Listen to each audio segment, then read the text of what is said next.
నమస్తే. This is Shaurya. Welcome to red TV truth talk. ఈ రోజు మనతో పాటు మోటివేషనల్ స్పీకర్ దుర్గా ప్రసాద్ గారు ఉన్నారు. వారితో మాట్లాడదాం. హాయ్ సార్, నమస్తే. నమస్కారం శౌర్య గారు. సార్, చిన్నపిల్లలు అలాగే అంటే ఏజ్ లో ఉన్న పిల్లలు 20 ఏళ్ళు, 18 ఏళ్ళు ఇట్లా వీళ్ళు ఆత్మహత్యలు చేసుకుంటూ ఉంటున్నారు. అంటే ఎవరో ప్రేమించిన అబ్బాయి కోసము 20 ఏళ్ళు అంటే వాళ్ళ ప్రేమ ఎన్నాళ్ళు ఉంటది? మహా అయితే అవును. 6 ఏళ్ల ప్రేమ, 8 ఏళ్ల ప్రేమ, 1 సంవత్సరం ప్రేమ అనుకోండి. ఇంకో 2 సంవత్సరాలు వేసుకొని 18వ సంవత్సరం నుంచి 20 సంవత్సరం వరకు ప్రేమించుకున్నారు అనుకోండి. అవును. వీళ్ళు ఆ 1 సంవత్సరం, 2 సంవత్సరాలకే వాళ్ళ కోసం చనిపోవడము, ఇన్ని సంవత్సరాలు పెంచిన పేరెంట్స్ అసలు వాళ్ళకి ఆ మమకారం అనేది తల్లిదండ్రులకి ఎట్లా ఉంటదో అట్లాగే పిల్లలకు కూడా లోపల అది ఎక్కడ మిస్ అవుతుంది? అసలు మిస్కమ్యూనికేట్ ఎక్కడవుతుంది? పిల్లలు ఎందుకు అలా చేస్తున్నారు? అనవసరంగా లైఫ్ ని పోగొట్టుకుంటూ ఉన్నారు. ఎవరి కోసం అసలు సంబంధం లేని వ్యక్తి కోసం.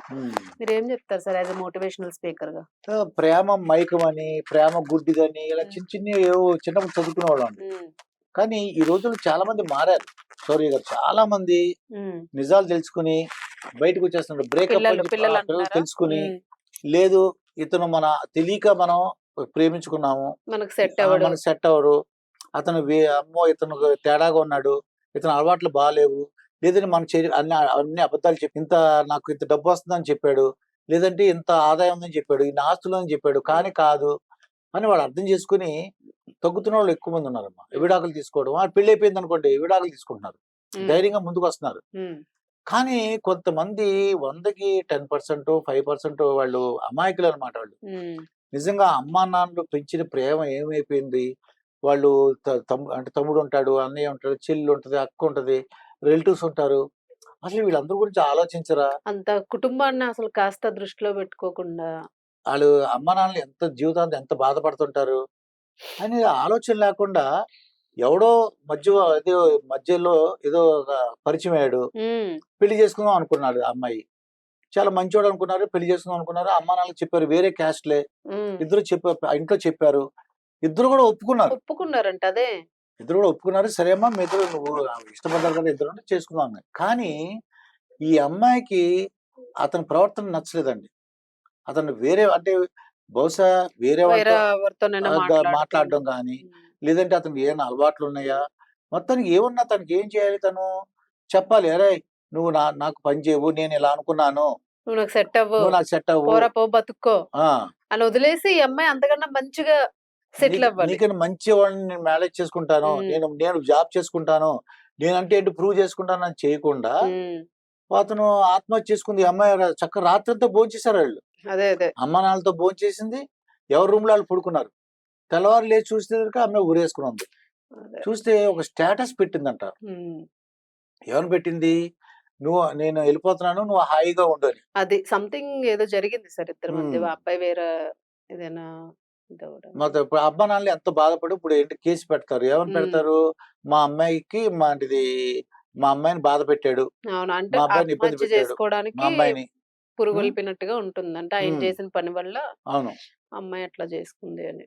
కానీ ఇటువంటివి చేయకూడదు. ఇప్పటికైనా బాగా చదువుకున్న పిల్లలందరూ కూడా, ఆడపిల్లైనా బాయ్స్ అయినా గర్ల్స్ అయినా, వాళ్ళు మనం చూస్తుంటాం ట్రైన్ లో మన మొగుడు పిల్లలు అప్పటికప్పుడే గొడవ పెట్టుకొని ఇద్దరు అనవసరంగా క్షణికావేశాలు సార్. అసలు కొద్దిగా కూడా అది ఏమవుతుందంటే చూస్తున్నానమ్మా, పాపం నేను రైల్వే స్టేషన్ లో చూస్తుంటాను కదా, ఇది పక్కన చెప్పేవాళ్ళు ఎవరు ఉండరు. బాగా అంటే చెప్పేవాళ్ళు అంటే ఇప్పుడు మధ్యలోకి మీరే వెళ్ళారు అనుకోండి, ఎందుకమ్మా గొడవ పడుతున్నారు, పెద్దోడిని ఏదో చెప్తున్నానని అనుకో, నువ్వు ఎవడవై మధ్యలో నీ పన్ను చూసుకో, నీకు సంబంధం లేదంటే అయినా కూడా సిగ్గు వదిలేసి మనం చెప్పలేము. అందుకనే ఇంచుమించుగా ఎవరు ఇన్వాల్వ్ అవ్వరు. అది వాళ్ళకు ఉండాలి. ఇది పబ్లిక్ ప్లేస్ లో ఉన్నాము, ఇది గొడవ పెట్టుకునే స్పాట్ కదా అంటే వాళ్ళకి అంత హైప్ కి వెళ్ళిపోతున్నారు. ఆ గొడవల్లో తెలియదు అంటే మనం ఎక్కడున్నాము ఏంటి అది కోల్పోతున్నారు వాళ్ళు. ఎప్పుడైతే ఒక క్షణికావేశం లాగా వచ్చేసిందో, నేను అనుకున్న వాడిని నేను మ్యారేజ్ చేసుకోలేకపోతున్నాను, వాడి ప్రవర్తన బాగాలేదు, వాడు నన్ను మోసం చేశాడు, నేను వాడి దగ్గర ఉండకూడదు, కంప్లైంట్ లేకుండా చక్కగా నువ్వు హ్యాపీగా ఉండని చెప్పి పెట్టేసింది అంతే. అదే సింపుల్ గా పెట్టేసి అట్లా నుంచి దూరంగా వెళ్ళిపోతున్నాను, హ్యాపీగా ఉండు అని చెప్పేసి. ఇప్పుడు ఆయన్ని సింపుల్ గా తప్పించుకున్నట్టే కదా. ఇప్పుడు శిక్ష పడుతుంది, ఎన్నాళ్ళు ఉంటది మహా అయితేను. ఆయన ఏం చేయలేదు కదా, కాకపోతే ప్రేరేపించబడింది కాబట్టి ఏదో ఒక కేసు ఫైల్ అవుతుంది, ఏదో శిక్ష పడిద్ది. కానీ పూర్తిగా ప్రాణం తీసుకోవడం అనేది పేరెంట్స్ కి పూర్తి జీవితకాల శిక్ష వాళ్ళకి. ఇటువంటివి జరగకుండా ఉండాలమ్మా. జరగకుండా ఉండాలంటే వాళ్ళు ఇదొకటే కాదు. ముందు ఒక 10 రోజుల నుంచో, 15 రోజుల నుంచో హ్మ్. ఎవరో దగ్గర అంటుంటారమ్మా ఆ! గ్యారంటీగా. అంటుంటారు. వాళ్ళైనా అట్‌లీస్ట్ వాళ్ళు గమనించాలన్నమాట. అంటే హ్మ్. శ్రేయోభిలాషులు ఫ్రెండ్స్ ఎవరో ఉంటారు కదా! అవును. ఇలా నా దగ్గర ఎవరితో చెప్పే ఉంటది. ఇప్పుడు స్టేటస్‌లో పెట్టిందంటే హ్మ్. అంతకుముందు కూడా ఎవరితోని చెప్పుంటది. ఇలాగా బాలేదు. నేను విరమించుకోవాలనుకుంటున్నాను. విత్‌డ్రా అవ్వాలనుకుంటున్నాను. బ్రేకప్ అనుకుంటున్నాను. అనుకున్నప్పుడు ఎవరి దగ్గర ఏందో వెంటనే ఆళ్ళు కనిపెట్టాలి. అవును. కనిపెట్టి ఏం చేయాలంటే డాక్టర్ల దగ్గర వెంటనే మెడిసిన్ ఉందమ్మా ఇది. అవును. ఒక్క 1 వీక్, 10 డేస్ వాళ్ళు కోర్స్ వాడితే ఆ! చక్కగా వాళ్ళు సెట్ నార్మల్ అయిపోతారు. స్టేట్‌కొచ్చేస్తారు. హ్మ్.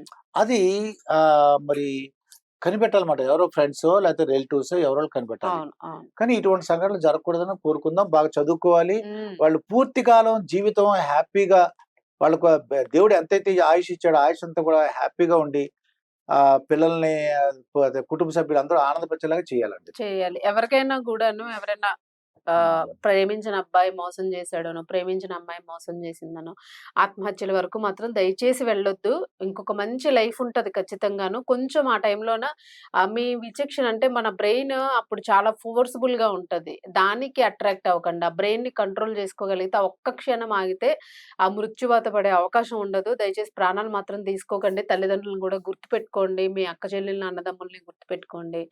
పెళ్ళైన వాళ్ళైతే మీ పిల్లల్ని, ఆ ఫ్యామిలీని హ్మ్. గుర్తుపెట్టుకోండి. అంతేగాని ఆత్మహత్యలకు మాత్రం పాల్పడకండి.